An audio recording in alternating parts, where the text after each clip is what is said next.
अस्सलामु अलैकुम वरहमतुल्लाहि वबरकातुह। हुज़ूर पाक सल्लल्लाहु अलैहि वसल्लम का इरशाद है कि जो शख्स माह रमज़ान का एक भी रोज़ा कसदन यानी शरई उज़र के बग़ैर छोड़ दे तो वो अगर सारी ज़िंदगी भी रोज़े रखे तो वो उसका कफ़ारा अदा नहीं कर सकता।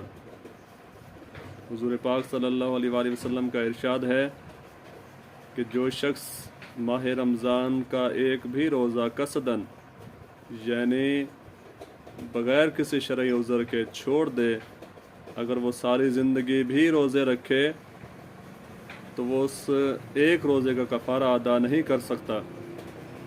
फ़ायदे में शेख लिखते हैं कि जमहूर सहाबा कराम जिनमें हज़रत अली करमल्लाहु वजहु करीम भी शामिल हाल हैं, इनका ईमान है कि एक रोज़े को छोड़ देना अगर सारी ज़िंदगी भी रोज़े रखे जाएं तो इस एक रोज़े का कफ़ारा अदा नहीं हो सकता। लेकिन फ़िक़ह के नज़दीक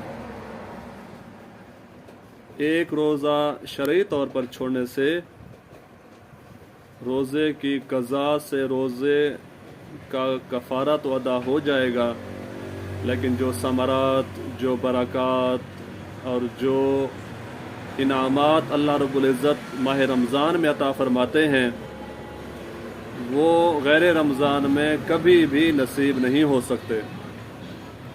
दुआ है अल्लाह रब्बुल इज़्ज़त से कि अल्लाह रब्बुल इज़्ज़त हमें इस माह रमज़ान के तमाम रोज़े रखने की तौफ़ीक़ अता फ़रमाए। और आखिरी अयाम चल रहे हैं माह रमज़ान के, तो अलविदा कहते हुए चलेंगे कि अल्लाह रब्बुल इज़्ज़त हमारे रोज़ों को कबूल व मंजूर फ़रमाए और जिन साथियों ने रखे हैं अल्लाह उन सब के रोज़े मंजूर कबूल व मंजूर फ़रमाए। अस्सलामु अलैकुम वरहमतुल्लाहि वबरकातुहू।